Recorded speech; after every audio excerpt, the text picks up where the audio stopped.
Uma característica do Walter sempre foi essa, assim, né? De relacionamento, né? De envolvimento, né? E ele conseguiu, né, impingir na Marco Polo essa questão de relacionamento. Então ele tem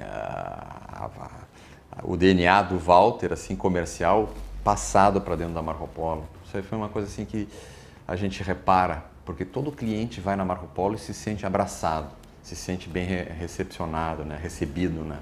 Cavalheiro, como sempre, né? Com todo mundo. Ele acompanhava.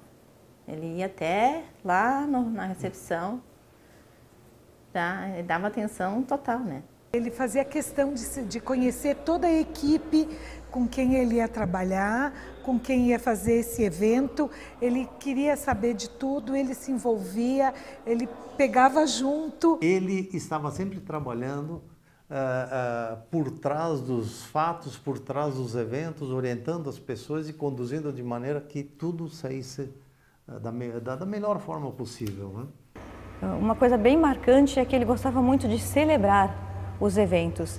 Então, sempre que a gente terminava um evento, ele convidava as pessoas que estavam trabalhando no evento, todas as pessoas da equipe organizadora, e fazia foto. Todas as fotos que nós passamos a tirar em grupos na empresa, sempre aquele finalmente do Viva tal, foi uma coisa que a gente aprendeu com o seu Walter. Não se tira uma foto de um grupo que está se comemorando alguma coisa e fica todo mundo ali com cara de vaca de presépio.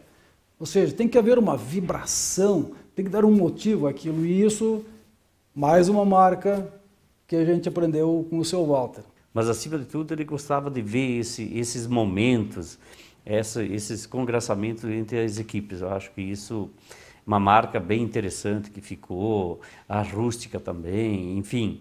E fora dos outros trabalhos que a gente sabe que ele fez dentro da empresa, sempre procurando que as famílias estivessem bem. Então, por exemplo, o Romero também era uma maneira de trazer as esposas e os esposos, os cônjuges, né? Que também conhecessem a Marco Polo. No creo que hayan empresas que tengan a directores que se preocupen tanto por los clientes y por los funcionarios de Marco Polo como Don Walter. Acho que assim, uma das coisas fundamentais que eu aprendi com o seu Walter foi o cuidado e o zelo com as coisas que a gente faz para as outras pessoas. E ele tinha a preocupação muito de tratar as pessoas. Ele me dizia, Piola, tem algumas coisas que nós temos que cuidar muito dentro da empresa. Então, como é que está a comida do pessoal? Olha só. Como é que está o transporte da turma? Ele dizia, Piola, tem que ter a comida boa para esse pessoal, ter um bom transporte. Como é que está o plano de saúde? Y siempre que hubiera cualquier actividad bueno, Walter normalmente venía cuando teníamos eventos con clientes o convenciones o inauguraciones o lanzamientos de nuevos productos, y ahí él era un maestro. Él siempre se preocupaba justamente de todos los detalles que nadie se preocupaba. O honra, o mérito para ele assim era aonde ele poderia, através da empresa, homenagear aquelas pessoas com tempo de casa de 5, 10, 15, 20, 50 anos de empresa, mais até então. Ele conhecia o pessoal mais antigo e os mais novos ele se aproximava. Ele tinha uma capacidade de congregar as pessoas. Ele era congregador, ele aproximava as pessoas. O seu Walter ele não tinha inimigos. O seu Walter só tinha amigos. E isso foi muito importante também na participação dele na Marco Polo. Tudo que ele fazia era trabalho para mim, né? Porque quem tinha que fazer a parte era eu, né? Contato com o restaurante, mandar e-mail e tal, tinha que fazer. Mas onde tu ligava e falava que era o seu Walter Pinto da Marco Polo, o pessoal já conhecia, né? Sabia quem era e que podia confiar e fazer o melhor.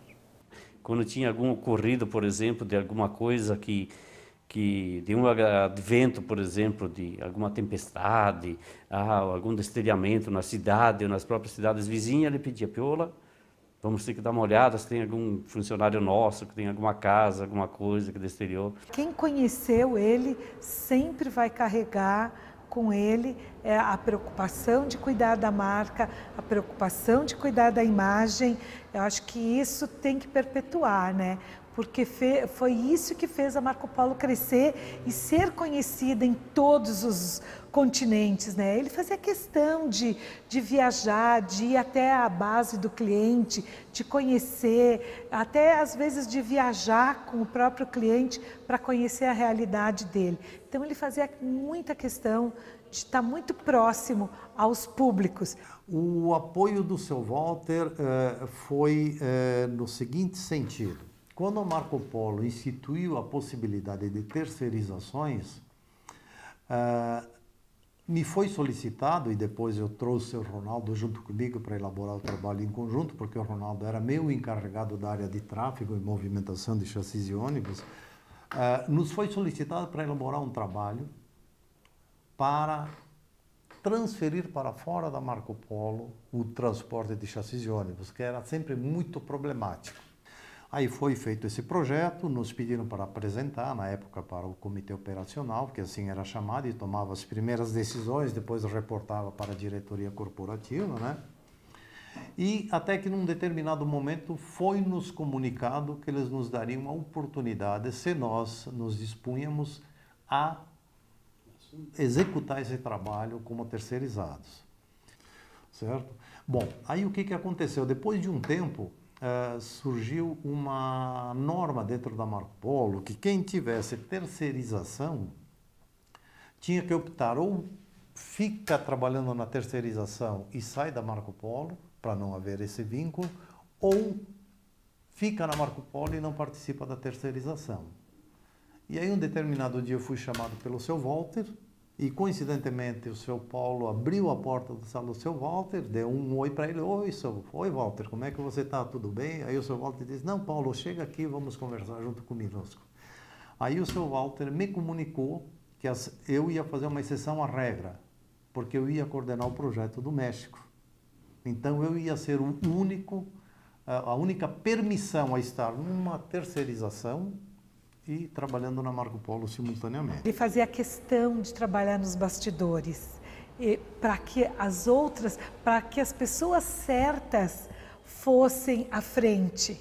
Então ele fazia questão de fazer com que essa pessoa, ou um gerente novo que era promovido, ou um diretor, ele fazia questão de impulsionar essa pessoa. Ele era uma pessoa inspiradora, ele nos inspirava, ele era um gestor onde a gente fazia questão de se inspirar nele. Ele era aquela pessoa que a gente tinha orgulho. Eu posso dizer que eu fui uma pessoa privilegiada de poder trabalhar com ele durante 30 anos ao lado dele, aprendendo todos os dias.